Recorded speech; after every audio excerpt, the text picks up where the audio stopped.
Hello dear friends, आज हम पुनः हमारा जो ग्रुप थ्योरी स्टार्ट की थी हमने उसका सेकंड लेक्चर नंबर 2 स्टार्ट करेंगे। Lecture number 2 group theory. आवश्यक अलजेब्रा में जो ग्रुप थ्योरी है उसका लेक्चर नंबर 2 है। लास्ट टाइम हमने देखा था कि बाइनरी ऑपरेशन क्या होता है, सेट क्या होता है और क्या रिलेशन क्या होता है, ये सब देखा था। अब हम स्टार्ट करेंगे ग्रुप की जो डेफिनेशन उस तक पहुंचने की प्रोसेस है। उससे पहले कुछ 3-4 डेफिनेशन है उनको समझेंगे, फिर ग्रुप थ्योरी की ग्रुप की डेफिनेशन पर आएंगे और फिर 1-2 एग्जांपल करेंगे। आज के लेक्चर में इतना करेंगे। तो सबसे पहले हमने बाइनरी ऑपरेशन पढ़ लिया था। बाइनरी ऑपरेशन था किसी भी नॉन इक्विटी सेट पर डिफाइंड होती है और ए क्रॉस ए से ए में, यानी कि या जी क्रॉस जी से जी में, और इसको डिनोट करते हैं। आपकी किताब में स्टार से डिनोट कर रखा है तो स्टार से डिनोट करेंगे। वैसे एक फंक्शन ही होता है ए क्रॉस ए से ए में, यानी कि ऑर्डर पेयर होगा। उन दोनों जो ऑर्डर पेयर उन दोनों एलिमेंट है उनके बीच में जो ऑपरेशन लगेगी, उसके बीच जो ऑपरेशन से जो एलिमेंट आएगा वो भी ए का ही आना चाहिए। तो हम बोल देते हैं कि ये ए पर बाइनरी ऑपरेशन है और ए हमेशा आयत होना चाहिए बाइनरी ऑपरेशन के लिए। ये पढ़ा था हमने। फिर पढ़ा था कि एन नेचुरल नंबर का सेट के बारे में पढ़ा था। उस पर प्लस ऑपरेशन बाइनरी ऑपरेशन है, नेगेटिव नहीं है। ऐसे इंटीजर के सेट पर हमने देखी थी, मैंने 2-4 एग्जाम्पल ही दिए थे। तो यूनियन, इंटरसेक्शन, ये सेट पर हमेशा बाइनरी ऑपरेशन डिफाइन करती हैं। और चेक कर लेना, अगर ए का एलिमेंट नहीं आ रहा, कोई भी एक भी एलिमेंट ऐसा मिलेगा जिसके वो डिफरेंस ए का नहीं आ रहा है, तो हम बोल देंगे बाइनरी ऑपरेशन नहीं है। और फलन की डेफिनेशन सेटिस्फाई करनी चाहिए कि प्रत्येक ऑर्डर पेयर के लिए एक ही इमेज मिलनी चाहिए और मिलनी भी चाहिए। प्रत्येक ऑर्डर पेयर के लिए मिलनी भी चाहिए और एक ही मिलनी चाहिए। तो ये डेफिनेशन थी बाइनरी ऑपरेशन की। अब उसके बाद आता है अलजेब्रिक स्ट्रक्चर। अलजेब्रिक स्ट्रक्चर बीजीय निकाय।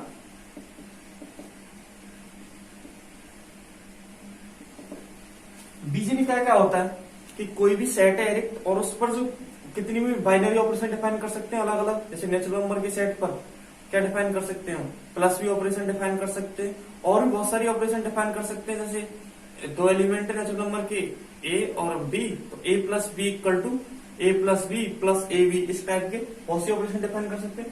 तो कोई भी सेट है और उस पर जो डिफाइंड बाइनरी ऑपरेशन है उनको अगर हम ब्रैकेट में लिख दें तो हम बोल देंगे कि ये जो रिप्रेजेंट कर रहा है ना, ये एक अलजेब्रिक स्ट्रक्चर है। यानी कि कोई भी एरिक समुच्चय और उस पर परिभाषित बाइनरी ऑपरेशन, एक या एक से अधिक बाइनरी ऑपरेशन का जो बाइनरी ऑपरेशन का जो स्ट्रक्चर है उसे बोल देंगे हम अलजेब्रिक स्ट्रक्चर। तो डेफिनेशन लिख लो, किसी एरिक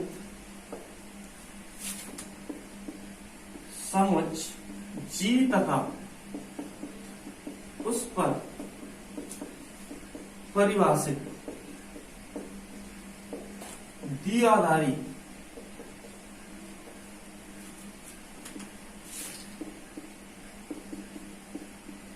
संक्रियाओं के सिस्टम को, सिस्टम यानी निकाय को बीजीय निकाय कहते हैं।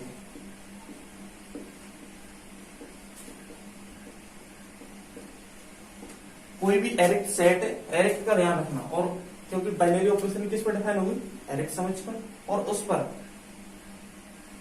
जो क्या डिफाइंड है, जो जितनी भी बाइनरी ऑपरेशन है 1-2, सर जरूरी नहीं है कि सारी दिखाओ, एक ले लो, जितनी भी डिफाइन है 2 ले लो, 3 ले लो, उनका जो स्ट्रक्चर जो सिस्टम है उनको उसे बोलते हैं हम अलजेब्रिक स्ट्रक्चर। इससे निम्न प्रकार दर्शाते हैं।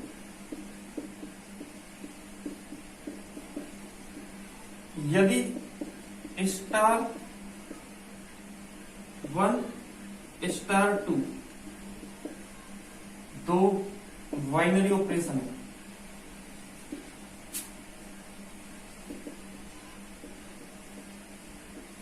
तो जी मान लो 2 डिफाइन है, 2 के सेट के लिए लिख दो जी स्टार 1 जी स्टार 2, इस टाइप से डिनोट करेंगे। एक बीजीय निकाय है।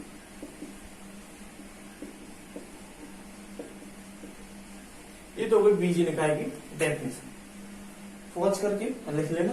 दूसरी डेफिनेशन में लिख रहा हूं अलजेब्रिक स्ट्रक्चर के बाद, ग्रुपॉइड।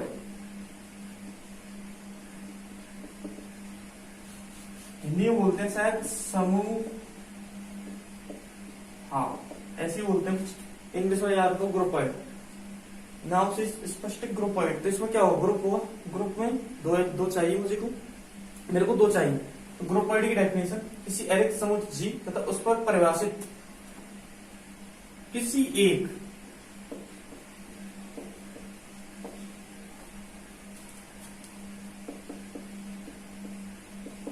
द्विआधारी संक्रिया के सिस्टम को, कोई भी सेट है अरिक्त और उस पर परिभाषित एक, यहां पर ध्यान रखना एक, उसमें कितनी भी हो सकती है, एक से ज्यादा हो सकती है। तो परिभाषित किसी एक द्विआधारी संक्रिया के सिस्टम को बीजीय निकाय कहते हैं। इसे निम्न प्रकार दर्शाते हैं, यदि स्टार जी पर कोई बाइनरी ऑपरेशन हो तो जी स्टार एक समूह होगा।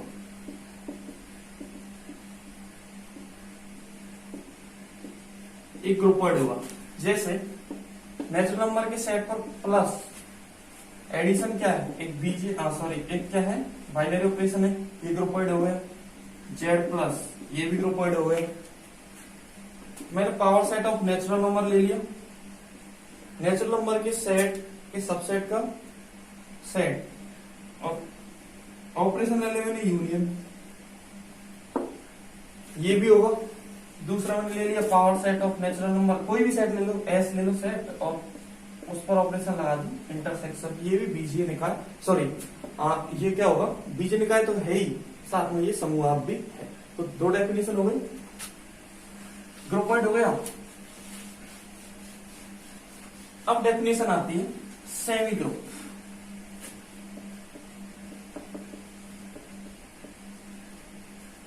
सेमी ग्रुप, सेमी ग्रुप को पता नहीं क्या लिखा रहता है बुक में, सामी ग्रुप, सामी समूह बोल देना हिंदी। सामी ग्रुप क्या होता है कि यहां तक तो वो तो ये तो होना ही चाहिए, क्या ग्रुपॉइड तो होना चाहिए, लेकिन जो बाइनरी ऑपरेशन है वो जी पर कैसी हो, जी के एलिमेंट के लिए कैसी हो, साचार्य भी हो, एसोसिएटिव भी सेटिस्फाई करती हो जी पर, जी के एलिमेंट के लिए, तो हम बोल देंगे कि जी स्टार वो क्या कहलाएगा हमारा सेमी ग्रुप। यदि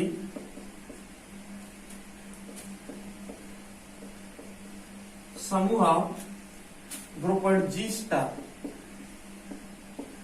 में द्विआधारी संक्रिया स्टार जी पर, स्टार ए लिख लो, स्टार द्विआधारी संक्रिया साचार्य यानी कि एसोसिएटिव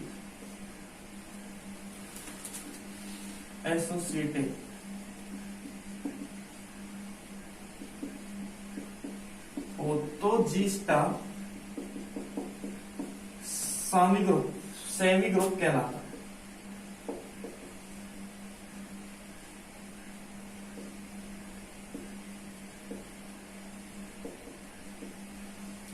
ठीक है, तो ये तो होगी सेमी ग्रुप की डेफिनेशन। बस समूह तो होना ही चाहिए, यानी कि ये तो होना ही चाहिए, लेकिन अगर इसमें एसोसिएटिव लग हो रही तो वो बोल देंगे हम ये सेमी ग्रुप है। एग्जाम्पल के तौर पर ये सारे ले लो, क्योंकि प्लस हमेशा एसोसिएटिव होती है, साचार्य होती है, और क्रम विनिमय भी होती है, प्लस यूनियन इंटरसेक्शन।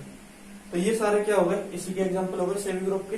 अगली डेफिनेशन देख लो, मोनोइड।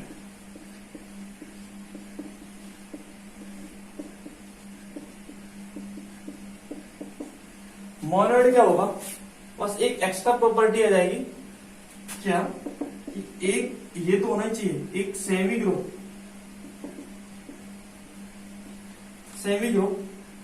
मोनोइड कहलाता है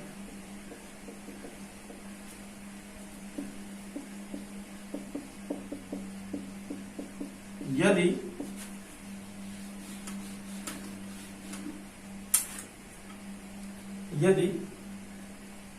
एक सेमी ग्रुप मोनोइड कहलाता है यदि जी में स्टार के लिए तत्समक अवयव।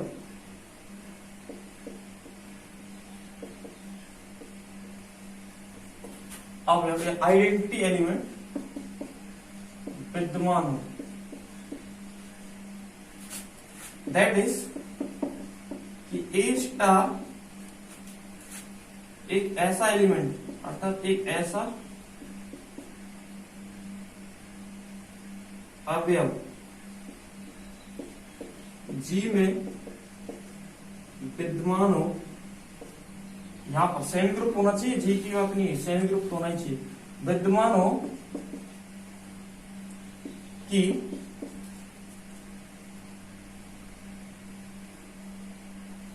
एक ऐसा अवयव ई जी में विद्यमान हो कि A star E equal to A for और ए बिलोंग्स टू जी। प्रत्येक अवयव के लिए ए स्टार एक ऐसा एलिमेंट मिल जाए कि ए स्टार इक्वल टू ए। ये तत्समक की डेफिनेशन है कि एक ऐसा एलिमेंट जो ऑपरेट करें उस पर गिवन एलिमेंट पर, तो गिवन एलिमेंट ही आ जाए तो वो एलिमेंट कहलाएगा हमारा आइडेंटिटी एलिमेंट, तत्समक अवयव। ये हो गई मोनोइड की डेफिनेशन। अब उसके बाद आती है ग्रुप की डेफिनेशन। उससे पहले आइडेंटिटी एलिमेंट एक ऐसा एलिमेंट जो उस ऑपरेशन के रेस्पेक्ट में किसी भी एलिमेंट पे मैं ऑपरेट करूं तो मुझे वो एलिमेंट, जो एलिमेंट जिस पर ऑपरेट करना है वही दे दे, तो वो आइडेंटिटी एलिमेंट कहलाता है। लेकिन ग्रुप के प्रत्येक एलिमेंट के लिए ऐसा करना चाहिए वो एलिमेंट। दूसरा होता है इनवर्स एलिमेंट, इनवर्स प्रतिलोम अवयव। प्रतिलोम अवयव एक ही होता है किसी भी ग्रुप या कोई भी वो ग्रुप में एक ही होता है। वो ये होता है कि मान लो दो एलिमेंट है ए और बी, ए और बी, तो बी ए का प्रतिलोम कहलाएगा यदि ए और बी के बीच में ऑपरेशन जो भी दे रखा है वो लगाऊं और मुझे उस सेट का आइडेंटिटी एलिमेंट या ग्रुप का आइडेंटिटी एलिमेंट मिल जाए, तो हम बोल देंगे कि बी ए का तत्समक है और ए बी का तत्समक है, ए बी का बी ए का तत्समक है। कि अगर दो एलिमेंट इस प्रकार डिफाइन हो, उनके बीच में ऑपरेशन लगाने पर मुझे तत्समक अवयव आ जाए उस ग्रुप का, तो हम बोल देंगे कि ए बी का तत्समक है और बी ए का तत्समक है। ये तो आगे प्रॉपर्टी हम प्रूव करेंगे, तो डेफिनेशन ध्यान रखो। तत्समक ये जानते ही, तुमने पढ़ लिया होगा, इतना तो पढ़ा ही जैसा। तो ये हो गए तत्समक अवयव, जैसे नेचुरल नंबर का सेट और प्लस ऑपरेशन, जैसे n प्लस। अब बताओ ग्रुपोइड है, सेमी ग्रुप है या नहीं? सेमी ग्रुप भी है क्योंकि प्लस हमेशा सहचार होती है। ये भी हो गया। मोनोइड है या नहीं? सेमी ग्रुप तो होना चाहिए, यहां तक तो सेटिस्फाई कर रहा है, एक सेमी ग्रुप ये तो हो रहा है। लेकिन ये क्या है, स्टार के लिए तत्समक अवयव विद्यमान हो, यानी कि एक ऐसा अवयव मिलना चाहिए। ऑपरेशन यहाँ स्टार की क्या है, प्लस है। कोई भी मैं एलिमेंट उठाऊं और उसमें ऐड करूं, लेकिन मुझे वही एलिमेंट मिल जाए। लेकिन ऐसा एक ही एलिमेंट है जीरो, कि वो किसी में मैं ऐड करूंगा वही एलिमेंट देगा, जीरो से कोई फर्क नहीं पड़ता, घटाऊं या जोड़ूं। लेकिन इसमें तो क्या सारे नेचुरल नंबर है, ऐसा कोई भी एलिमेंट नहीं मिलेगा कि मैं किसी भी एलिमेंट में अगर उसको जोड़ूंगा तो वही एलिमेंट प्राप्त हो जाए, कोई अगला एलिमेंट देगा नेचुरल नंबर। इसलिए ये क्या नहीं है, हमारा मोनोइड नहीं है। ऐसे तुम बहुत सारे चेक कर सकते हो। तो ये हो गई मोनोइड की डेफिनेशन। अब बात आती है ग्रुप की। ग्रुप सम मैन डेप्थ,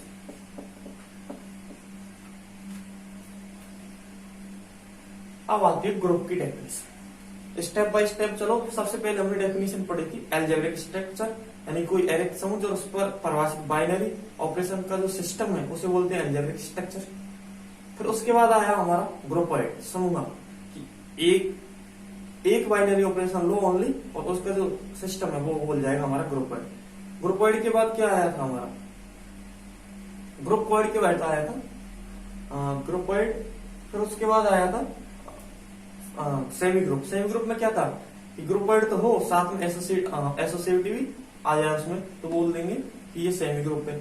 उसके बाद आया मोनोइड, कि यार कम से कम सेमी ग्रुप तो होना चाहिए और उसमें तत्समक एलिमेंट आ जाए उस सेट का, तो हम बोल देंगे कि वो क्या हो गया, मोनोइड। अब मोनोइड के बाद ग्रुप की डेफिनेशन इस प्रकार डिफाइन कर सकते हैं। एक मोनोइड यहीं से, एक मोनोइड जी स्टार, मान लो ये जी स्टार ग्रुप कहलाएगा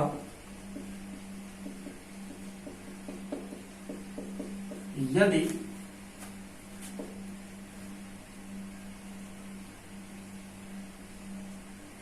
जी के प्रत्येक अवयव का तत्समक प्रत्येक अवयव का प्रतिलोम यानी कि इनवर्स अवयव जी में विद्यमान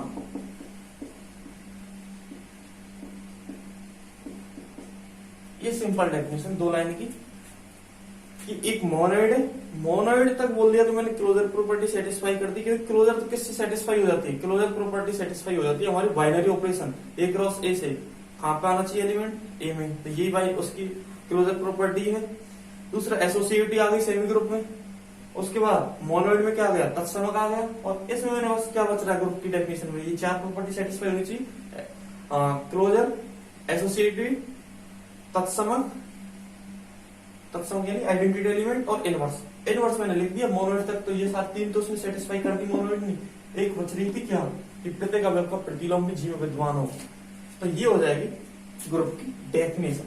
लेकिन जो बुक में दे रखी वो डेफिनेशन भी क्या है, उसमें दे रखा है कि कोई एरिक्त समुच्चय जी तथा उस पर परिभाषित संक्रिय स्टार का निकाय जी स्टार ग्रुप कहलाता है यदि उसमें पहली प्रॉपर्टी समृत हो, स्टार के लिए जी समृत हो, क्लोजर हो, सेकंड साचार हो, एसोसिएटिव हो, थर्ड तत्समक अवयव विद्यमान हो, तत्समक अवयव, और थर्ड ये हो गई। और चौथा है कि प्रत्येक अवयव का प्रतिलोम विद्यमान हो, प्रतिलोम विद्यमान। यही 4 प्रॉपर्टी है। तो 3 तो इसने सेटिस्फाई कर दी मोनोइड में, एक चौथा बचा कि प्रतिलोम वाला, वो मैंने लिख दिया। तो इसका मतलब ग्रुप की डेफिनेशन ये भी दे सकते हैं। लेकिन जब भी हमें चेक करना होता है कि कोई ये पूछेगा कि सिद्ध करोगे ये ग्रुप है, तो हमें सारी दिखानी पड़ेंगी, समृत भी दिखाना पड़ेगा, साचार्य भी दिखाना पड़ेगा, तत्समक भी दिखाना पड़ेगा और प्रतिलोम भी दिखाना पड़ेगा। जो मेन डेफिनेशन है उससे करना सारी प्रॉपर्टी। तत्समक निकालना है, तत्समक की डेफिनेशन क्या है कि एक ऐसा एलिमेंट मान लो तत्समक ई है इसका, तो ए स्टार इक्वल टू क्या आना चाहिए, ए आना चाहिए, ये आना चाहिए। अब स्टार इन दोनों के बीच के ऑपरेशन लगाओ और उससे ई की वैल्यू फाइंड आउट करो, ई की वैल्यू इन टर्म्स ऑफ ए, जो भी आएगा वो क्या हो जाएगा तत्समक। ऐसे प्रतिलोम की मान लो कि ए का प्रतिलोम क्या है, बी है, तो दोनों के बीच में ऑपरेशन लगाऊंगा तो प्रतिलोम की डेफिनेशन क्या है कि मुझे क्या आना चाहिए, आइडेंटिटी आना चाहिए। फिर इनके बीच के ऑपरेशन लगाओ और बी की वैल्यू फाइंड आउट करो in terms of E and A, और ये तुम्हारा क्या आ जाएगा, ए का प्रतिलोम आ जाएगा। तो ये बस इनसे चलो, मैं डेफिनेशन से फोकस करो। डेफिनेशन अगर तुम्हारी क्लियर है तो कोई भी जो प्योर पार्ट है, ये मैथमेटिक्स का प्योर पार्ट बोलते हैं, इसमें कहीं भी कोई प्रॉब्लम नहीं आएगी। ना तो इसमें कैलकुलेशन सबसे बढ़िया इसलिए लगता है, ना तो कोई कैलकुलेशन। बस अगर तुम्हें डेफिनेशन याद है तो धुआंधार पढ़ते चलो।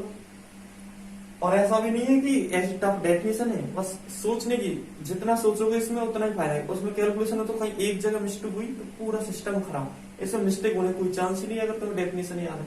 तो इस प्रकार ये डेफिनेशन हो गई। इस वाली टर्म को मैं ऐसे ही लिख लूं प्रतिलोम की, कि that is for all A belongs to G there exist b belongs to C such that for all a star B equal to identity. प्रत्येक ए के लिए फॉर ऑल या लिख दो that is for every a belongs to there exist b belongs to such that a star B equal to identity. इसका मतलब ए का B क्या हो जाएगा, प्रतिलोम, और प्रत्येक के लिए मिल रहा है बी मेरे को कोई ना कोई मिल जाएगा, तो ये हो जाएगी डेफिनेशन। या तो ये कर लो या ये कर लो। तो ये तो हो गई तुम्हारी ग्रुप की डेफिनेशन। फिर एक कैले टेबल थी, जब टेबल बनाते हैं ना तुम क्या बनाते हैं कि यहाँ पर स्टार लगा लिया, इसमें उस ग्रुप के जो एलिमेंट भी रखे हैं वो लिख लो इस रो में, और एक कॉलम वाइज लिख लो और इनको ऑपरेट करके रखते जाओ। ये एक मैथमेटिशियन था केले, कैले, CAYLEY, इसने बनाई थी फर्स्ट बार, तो इसको कैले टेबल बोल देते हैं। इसमें कोई भी टेबल है, तो 1 मिनट में बताता हूं आपको। पेज नंबर जो बुक में है,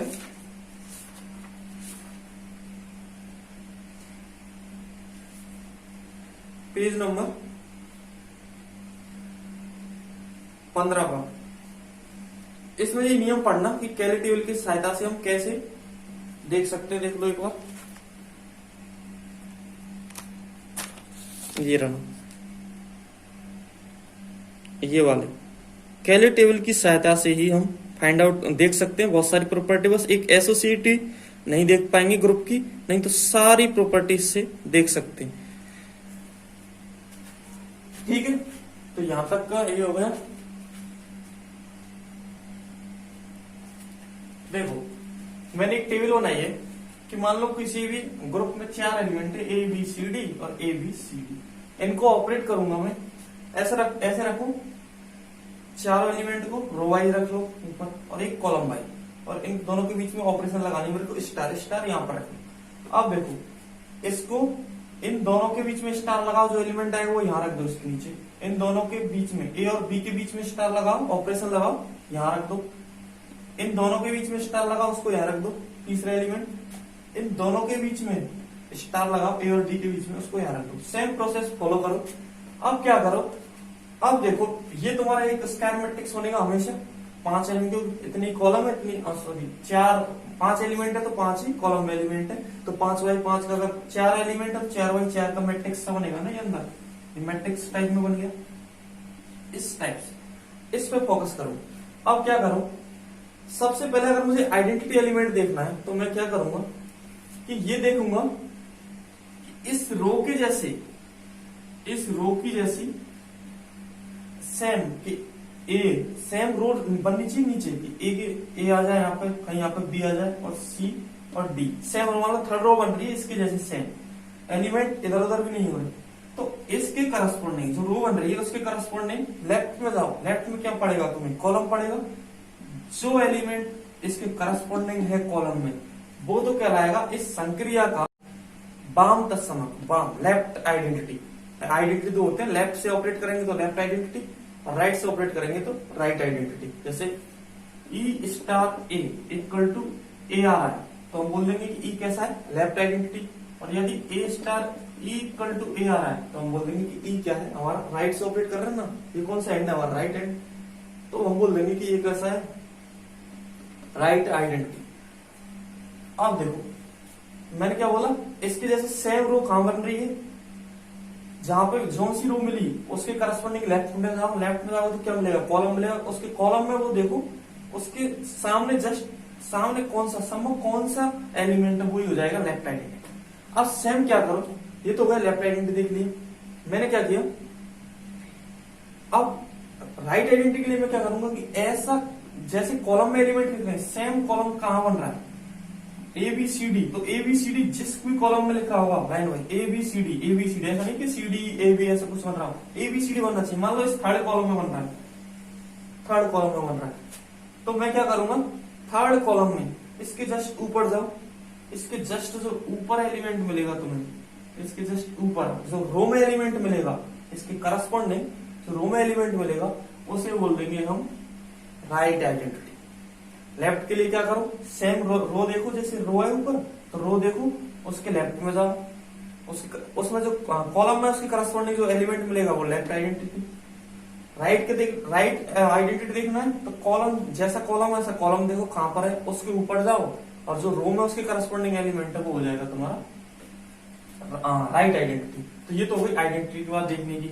अगर तुमने कैले टेबल बना ली तो इससे ही ग्रुप सिंपल दिख जाएगा कि ग्रुप है या नहीं। क्योंकि फिर देखो, अगर तुम्हारा ये सारणी बन रही, एक सारणी तो बन रही, कैले टेबल बोलते हैं इसको, मैट्रिक्स सा बन रहा है, इसका जो मुख्य विकर्ण है वो देखो, मुख्य विकर्ण कौन सा है इसका, मेन डायगोनल, ये वाला मेन डायगोनल के ऊपर नीचे देखो, अगर ये ऊपर जैसे एलिमेंट है वैसे नीचे, यानी कि एक तरह से सममित मैट्रिक्स है, सिमेट्रिक मैट्रिक्स। सिमेट्रिक मैट्रिक्स के लिए क्या करते हैं, ए ट्रांसपोज इक्वल टू ए ही तो करते हैं। तो इसका मतलब जैसे इधर है ऐसा ही सेम उधर होना चाहिए, यानी कि ए, अगर इसको देखूंगा तो अगर ये अगर ऊपर जैसा है नीचे जैसा हो तो हम बोल देंगे कि ये संक्रिया ना स्टार क्रम विनिमय है, क्रम विनिमय है। यानी कि A star B equal to B star A लिखूं तब भी कोई फर्क नहीं पड़ेगा, ए स्टार बी की जगह बी स्टार ए पुट कर दूं तो ये क्रम विनिमय है कि A B equal to B A, क्रम विनिमय। तो ये हो गया कि मेन डायगोनल के ऊपर नीचे देखो, ये हमेशा स्क्वायर मैट्रिक्स होने का 6x6 का 7x7 का। ये देखो ए ट्रांसपोज मैट्रिक्स होना है कि उसको रो और कॉलम को इंटरचेंज करने पर कोई फर्क नहीं पड़ रहा है। या तो यहां से दिख जाएगा कि ये और ये दोनों सेम होने चाहिए, ठीक है, ये दोनों सेम होने चाहिए, ये दोनों सेम होने चाहिए, ये और ये दोनों सेम होना चाहिए, और ये देखो A14 तो A41, ये दोनों सेम होना चाहिए, और ये दोनों इधर मान लो 2 है इधर भी 2, इस टाइप से होना चाहिए। तो हम बोल देंगे कि स्टार जी पर क्या है, क्रम विनिमय है। तो ये क्रम विनिमय देख सकते हैं इससे। अब मुझे क्या देखना है, अगर किसी भी एलिमेंट का क्या देखना है कि यार ये एलिमेंट का प्रतिलोम होगा या नहीं होगा, इस एलिमेंट का प्रतिलोम होगा या नहीं होगा, उसके लिए मैं क्या करूंगा, सबसे सिंपल है, जिस एलिमेंट का मुझे क्या देखना है, प्रतिलोम देखना है, उस एलिमेंट को सेलेक्ट करो। मान लो मुझे ये देखना है कि इस एलिमेंट का प्रतिलोम होगा या नहीं, ये 3 2, तो क्या करूंगा, इसको सेलेक्ट करो, इसके करस्पॉन्डिंग कॉलम कौन सा होगा, ये वाला होगा, और इसके करस्पॉन्डिंग जो लाइन होगी वो कौन सी होगी, ये वाली होगी। अब इस कॉलम में देखो, इस कॉलम में देखो आइडेंटिटी एलिमेंट होना चाहिए, इसके करस्पॉन्डिंग जो ये कॉलम बन रहा है ना, इसमें भी आइडेंटिटी एलिमेंट होना चाहिए, और जो रो बन रही है इसमें भी उस ग्रुप का आइडेंटिटी एलिमेंट होना चाहिए, तभी इसका प्रतिलोम विद्यमान होगा। कोई भी एलिमेंट उठा लो, मान लो इसको उठा लिया मैंने, तो इसके करस्पॉन्डिंग कॉलम ये होगा और ये रो ये होगी। इन दोनों में देखो आइडेंटिटी एलिमेंट दोनों में ही होना चाहिए, या तो इसकी वैल्यू ई होना चाहिए, किसी ना किसी की वैल्यू ई होनी चाहिए आइडेंटिटी के इधर ऐसी रो में, तो हम बोल देंगे कि ये इसका प्रतिलोम विद्यमान होगा। ये सिंपल तरीका है प्रतिलोम देखने का, बस एक एसोसिएटिव उसी से चेक करनी पड़ेगी, इसकी हेल्प से नहीं देख सकते। तो ये तो बात हुई हमारी कैली टेबल की हेल्प से कैसे करते। अब हम कुछ ग्रुप के 1-2 एग्जाम्पल कर लेते हैं। एक एग्जाम्पल कर लेते हैं सिंपल सा, एक एग्जाम्पल है, मैं ही बता रहा हूं क्वेश्चन।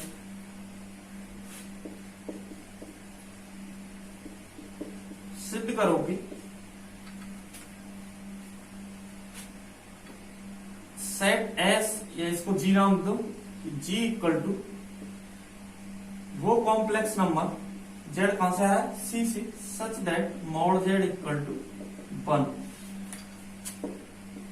गुणात्मक संक्रिया यानी मल्टीप्लीकेशन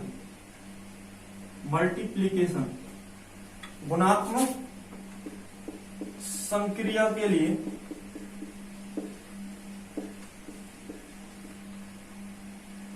एक ग्रुप है।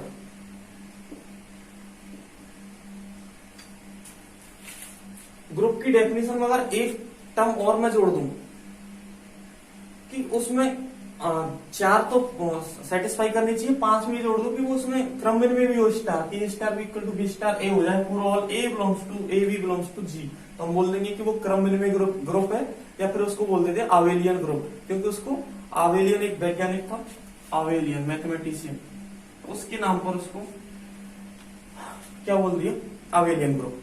आवेलियन या क्रम विनिमय ग्रुप अगर A star B equal to B star A हो जाए, मतलब वो ऑपरेशन है क्रम विनिमय सेटिस्फाई कर दे उस ग्रुप के एलिमेंट के लिए, तो इसको मैं ये क्रम विनिमय हो जाएगा या आगे देखना। मुझे ये mod Z equal to 1, set को देखो पहले तो एनालाइज करो, यहाँ G equal to Z belongs to C such that mod Z equal to 1, ये है, यानी कि जेड क्या होता है, X plus iota Y term complex number से आ रहा है ना, तो X plus iota Y belongs to C such that mod of x plus iota y equal to 1, ये हो गया। Equal to X plus iota Y such that complex number ही होगा कि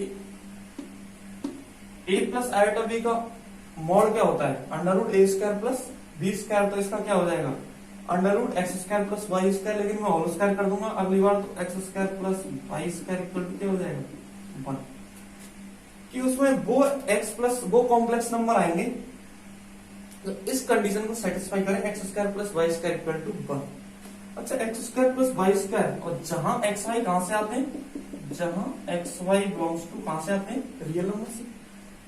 एक्स ये तो खूब पढ़ा हो तुमने, x square plus Y square equal to a square किसका समीकरण है, सर्किल का समीकरण है जिसका सेंटर 0 0 और रेडियस a। तो सेम यहाँ पर देखो एक सर्किल ही नहीं है जिसकी रेडियस क्या है 1 है। इसका मतलब इस ग्रुप इस सेट में जो एलिमेंट आएंगे ना वो एक यूनिट सर्किल के बाउंड्री पर लाई करने वाले, जो इसकी पर्दी पर लाई करने वाले सारे पॉइंट आएंगे इस सेट में, ये यानी क्योंकि कोई भी पॉइंट लूंगा इस सर्किल पर कहीं भी रेडियस 1 है तो इसको सेटिस्फाई करेगा हमेशा कितनी डिस्टेंस पर होगा 1 डिस्टेंस पर, यानी कि ओरिजिन से डिस्टेंस निकालूंगा, मान लो ये पी एक्स वाई है, पी पॉइंट है एक्स वाई, तो एक्स माइनस 0 का स्क्वायर प्लस वाई माइनस 0, 0 0 हो गया, तो क्या हो जाएगा x square plus Y square equal to distance कितनी है ये हमेशा रेडियस 1 है तो 1 आएगा। तो इसकी बाउंड्री पर स्थित कोई भी पॉइंट इस वाले सेट में होगा। ये तो बात हो गई कि ये सेट क्या है, तो ये हमारा सेट हो चाहे ये वाला। अब मुझे इसे क्या प्रूव करना है कि ग्रुप है, कौन सी संक्रिया है मल्टीप्लीकेशन गुना करना है। तो सबसे पहले कौन सा प्रूव करेंगे हम, तो सबसे पहले कौन सी होती है समरथ क्लोजर प्रॉपर्टी। क्लोजर प्रॉपर्टी के लिए मुझे क्या चाहिए, यहां संक्रिया क्या है गुणन है, गुणन संक्रिया है। अब देखो समृद्ध के लिए क्या करनी चाहिए कि 2 एलिमेंट उठाऊंगा इसमें से इस सेट में से, तो दोनों का मोड क्या होगा 1 होना चाहिए। मैंने उठा लिया, मान लो माना Z1। अच्छा सबसे पहले एक बात और सुन लो, इससे पहले भी मुझे इसको एरिक्ट दिखाना है, मुझे ग्रुप दिखाना है, तो ग्रुप के लिए सेट कैसा होना चाहिए एरिक्ट। एक कॉम्प्लेक्स ऐसा नंबर तुम बता दो, एक ऐसा कॉम्प्लेक्स नंबर बता दो जिसका मॉड 1 है, तो सिंपल, क्योंकि हर एक रियल नंबर क्या होता है कॉम्प्लेक्स नंबर, क्योंकि रियल नंबर का सेट है वो कॉम्प्लेक्स नंबर का सबसेट है। तो यार 1 जैसे ये सर्किल बन रहा था 1 रेडियस का, तो यहाँ पर क्या होगा 1, 0। तो जो ये क्या पर है रियल लाइन पे, तो जो 1 है 1 प्लस इसको क्या लिख सकता हूँ आयोटा 0, यानी कि 1 ही तो रहा, तो 1 का मोड क्या आएगा 1 आएगा। इसका मतलब एक एलिमेंट तो मैंने दिखा दिया कि 1 तो इसमें आएगा, इसका मतलब ये कैसा हो गया एरिक्ट। तो सबसे पहले दिखाओ जी एरिक्ट है first, since 1 belongs to R implies 1 belongs to C and 1 का जो मोड होगा मॉडुलस, डेफिनेशन लगा लो वही 1 का मोड क्या होता है एक तरह से ओरिजिन से डिस्टेंस, पिछले लेक्चर में बताया था, तो 1 आएगा अतः, और इस कंडीशन को सेटिस्फाई कर रहा है, तो 1 belongs to G अतः G not equal to 5, G एरेक्ट हो गया। सेकंड समरथ है, स्टार समरथ है किस पर G पर। इसके लिए क्या करूंगा, लेट 2 पॉइंट ले लो 2 element Z1 and Z2 belongs to C, then Z1 और Z2 तो कॉम्प्लेक्स नंबर है, मैंने C से उठाया, अगर सॉरी G में लिए, G में अगर मैं G में लूंगा तो Z1 का मोड भी बनाएगा एंड Z2 का मोड भी क्या आएगा बनाएगा। अब मुझे दिखाना है क्लोजर ऑपरेशन कौन सी मेरी मल्टीप्लीकेशन है। मुझे क्या दिखाना है कि Z1 इंटू Z2 भी किस माना चाहिए, इसी माना चाहिए जी में, तभी क्या होगी क्लोजर प्रॉपर्टी सेटिस्फाई होगी। अब इसके लिए मैं क्या करूंगा, सिंपल है, तो क्या करूं, सिंस क्लोजर प्रॉपर्टी मुझे दिखाना है कि Z1 Z2 किस माना चाहिए मेरे को, उस जी माना चाहिए, यानी कि इनके प्रोडक्ट का मॉड कितना आना चाहिए, 1 आना चाहिए।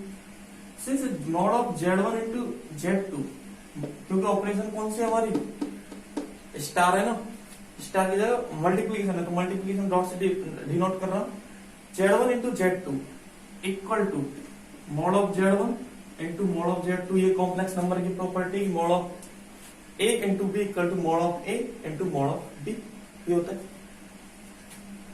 मॉड ऑफ Z1 क्या है 1, अब मॉड ऑफ Z2 ये भी 1, इन दोनों को प्रोडक्ट करूंगा तो 1।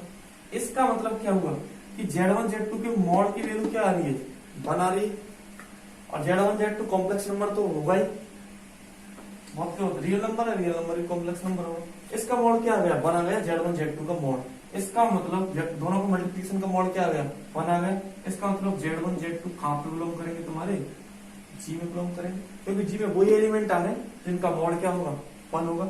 इसका मतलब Z1 स्टार Z2 है, ये क्लोजर प्रॉपर्टी के लिए क्या होना चाहिए कि Z1 Z2 अगर जी में है तो Z1 स्टार Z2 किस में होना चाहिए, जी में। स्टार यहाँ पर क्या है, ओनली मल्टीप्लिकेशन ही तो था, तो ये मल्टीप्लिकेशन, तो इसका मतलब ये क्लोजर प्रॉपर्टी सेटिस्फाई, यहाँ लिख देना, आता है जी स्टार क्लोजर प्रॉपर्टी सेटिस्फाई कर।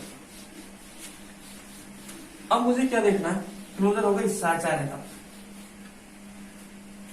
संख्या का गुणन और एडिशन हमेशा कैसी संक्रिया होती है, साचार्य संक्रिया होती है, साचार्य एसोसिएटिव, यानी दो संख्या को पहले ऐड करो, तीसरी बाद में ऐड करो, या बाद की दो को पहले ऐड कर लो और तीसरी तो फर्स्ट वाली को बाद में ऐड करो, बराबर आएगा। तो यहां पर ये लिख दो कि सिंस, सेकंड होगा थर्ड, सिंस संख्याओं का गुणन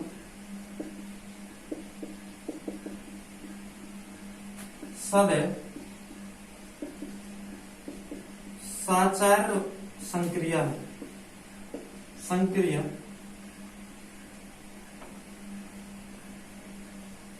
होती है, अतः स्टार जी पर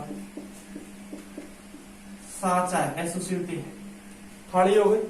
चौथा नीचे लिख लेना, that is for all Z1 Z2 Z3 belongs to G, Z1 star Z2 कोष्टक star Z3 equal to Z1 star कोष्टक Z2 star Z3 for all, वो तो आगे लिख दिया, तो ये सेटिस्फाई वो एसोसिएटिव कंडीशन हो जाएगी। फोर्थ आइडेंटिटी, देखो आइडेंटिटी के लिए क्या करूंगा, मल्टीप्लिकेशन के लिए हमेशा आइडेंटिटी 1 होता है, तुम भी जानते हो कि 1 को मैं किसी भी संख्या से मल्टी, उसका मॉड भी यहाँ पे ये भी कंडीशन सेटिस्फाई कर रही है कि 1 का मॉड 1 है ही, तो वो उसमें जी में तो आ ही गया, और 1 को किसी भी मल्टीप्लिकेशन करो तो कोई फर्क पड़ता ही नहीं उस संख्या पर, तो 1 यहाँ पर सिंपली आइडेंटिटी लिख रहा है।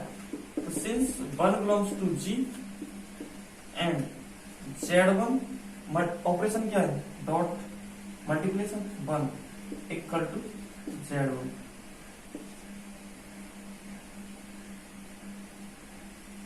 अतः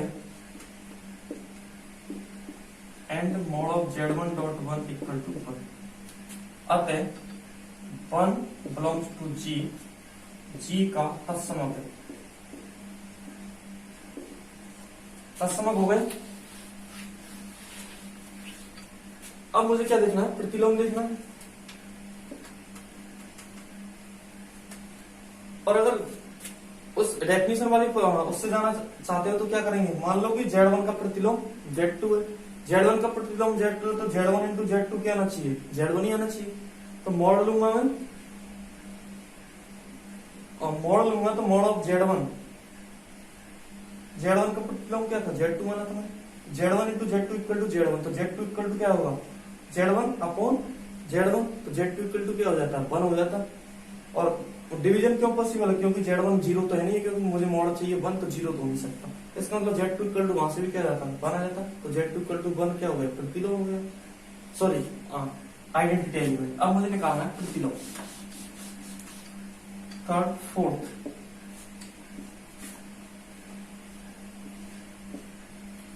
इनवर्स,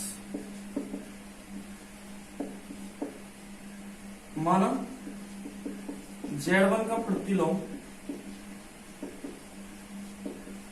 Z2 है, कोई भी मैंने Z1 कोई भी एलिमेंट ले लिया जी में से, Z1 का प्रतिलोम Z2 है, तब क्या होना चाहिए कि Z1 और Z2 के बीच में अगर मैं ऑपरेशन लगाऊं, ऑपरेशन क्या है, मल्टीप्लिकेशन, तो आना क्या चाहिए, आइडेंटिटी, और आइडेंटिटी क्या है इस ग्रुप की, 1 है, 1 आना चाहिए, 1 आना चाहिए।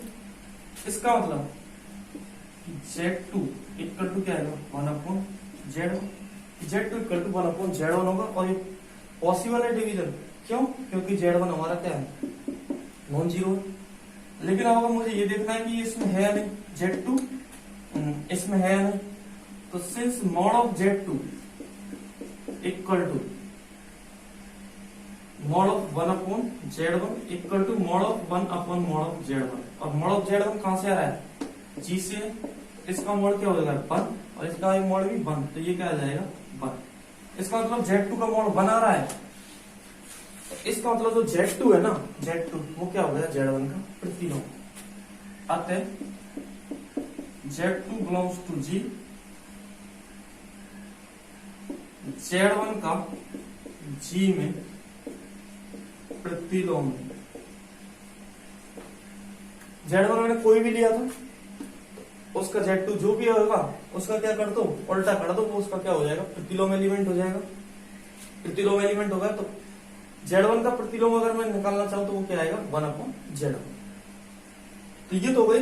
इसके बाद इसका मतलब प्रतिलोम हो गया, अतः यहां पर लिख दो, अतः G जो दे रखा है वो लिख दो, सेट स्टार, स्टार क्या दे रखा था, गुणन दे रखा था, गुणन संक्रिया के लिए क्या है, एक ग्रुप है, ये 5 प्रॉपर्टी सेटिस्फाई हो गई।